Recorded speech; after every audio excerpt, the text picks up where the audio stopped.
How does an autonomous lunar lander know when it's landed?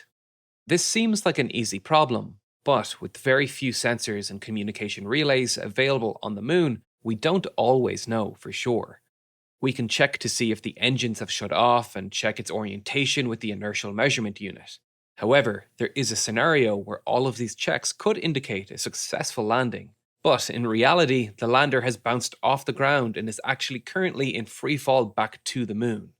Firefly added a surprisingly simple mechanism into its lunar lander's feet to give more data on the current whereabouts of its lander. And we got a tour of the world's first commercial lunar lander, which is currently sitting upright on the moon. You also see that there's no foot on that leg. There's actually a hollow cylinder. This is a 3D printed titanium piece. The reason we 3D print, not just because it's easier to manufacture, in fact, it's arguably not, but because we're able to vary the infill. So it doesn't have to be solid titanium. We can have cavities on the inside. Inside of that goes what we call a shock shuttle. It's a crushable aluminum honeycomb piece, and that absorbs the impact of landing and actually compresses when we land. So that not only absorbs the shock for the payloads, keeping them within the launch environment, but it also makes sure that all 4 feet are more likely to be in contact with the ground. If you have no compliance, right, you can have a foot floating, now you have an unstable platform. We deploy the vacuum that could push us over. So we want compliant feet.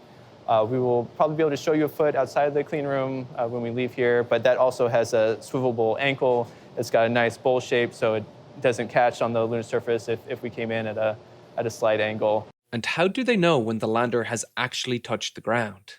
So we actually start with the foot at an angle, and then when we land, it presumably goes flat, it goes to some other direction, and it unplugs something, and that's all the sensor is. So it's not complicated, and only one of them needs to trip to confirm landing. There is a possibility that we land and that foot stays at the exact same angle, but we have 4 feet, so it's unlikely to happen on every single foot, and only one of them needs to trip to confirm landing. We do checks on those, right, because there is a risk that during launch one comes out, during transit we have an intermittent connection.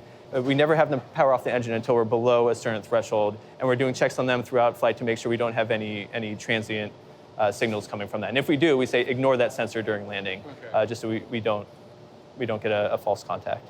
A sensor that relies on yanking a cable out of its plug. Often the simplest design is the best one. You can learn more about Firefly's lunar lander by watching the full-length video on the Real Engineering channel.